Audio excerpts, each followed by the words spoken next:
every human being has an ego, right? So even the most amazing, intended, best heart postured person naturally is going to judge another person. But the thing is, anyone who is judging anyone is judging that person based on the lens they perceive life, based on their own biases and their own thought processes and how they may perceive life, right? So I think it's important for me to share some of my personal experiences that I've overcome and healed from, where I have been judged. And I'm a very sensitive person. I used to be very gullible. I used to be a severe people pleaser. And so the judgments and perceptions and thoughts of other people really swayed me in how I perceived life, because being a people pleaser, you really care a lot about how people perceive you and how people judge you, right?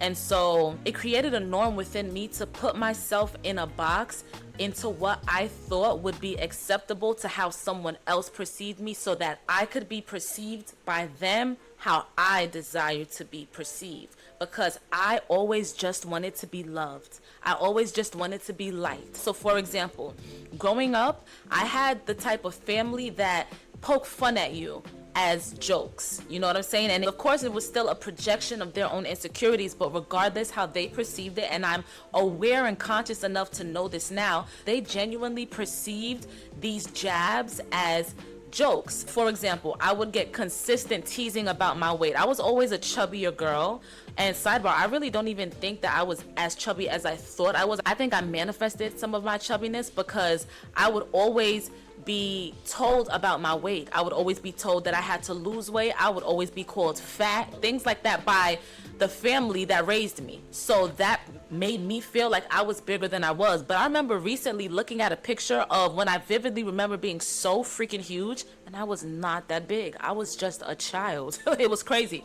And that is the byproduct of being someone who was super sensitive in a judgmental household. So if you can relate, you are in the perfect space. Or anyone that is looking for a space and a way to really just get over judgment, get over the fear of being perceived, get over caring so much about what other people think about you, you are in the perfect space, okay? So I had significant key players that raised me in my life that would tell me pretty consistently that my sister was prettier than me, that I was fat, that I had to lose weight.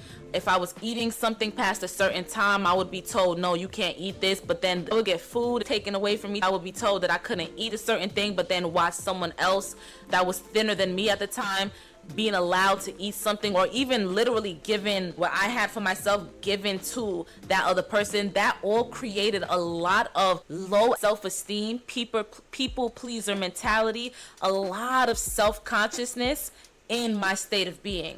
And that people pleaser mentality inevitably was me wanting to always be liked, wanting to be loved, really, wanting to be accepted, wanting to be acknowledged, wanting to be good enough, and me having a default state of being of hyper fixating on what other people were thinking about me.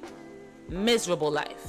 Miserable life, okay? I don't wish it for you. I don't wish it on my worst enemy. We all deserve to really live life authentically with the conscious knowing that people with ego, and mind you, every person on this earth has an ego, right? Even if someone has an ego death, or they have the power and ability to curb their ego, they still have an ego, right? We all deserve to live in the state of being where we consciously know this person may judge me, that person may judge me, and the judgments may not always be nice and loving, but I'm still gonna be authentically me. I'm gonna be all of me. I deserve to be all of me. Yes, ma'am? This is what we're talking about today.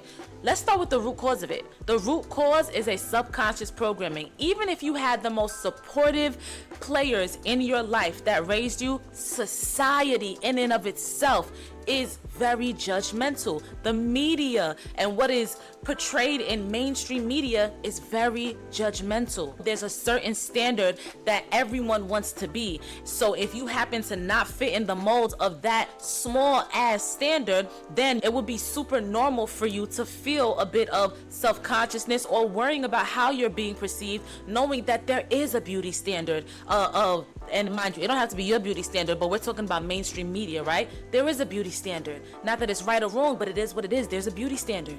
That's why you see millions of people swarming to get the same procedures, because inevitably we all want to be loved. Inevitably we all want to be accepted. We all want to feel beautiful. And if we are someone who plays into mainstream's beauty standard, then it's actually normal that so many people are going to get this and going to get that and going to do this here and put this there. It's normal. Not that it's right or wrong, but it makes sense in a world that is made to program you to be a certain way.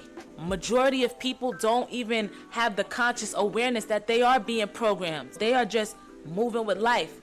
And no hate, no shade or anything like that, but the fact that you're here, this is beautiful work. This is great work, and I'm proud of you, okay?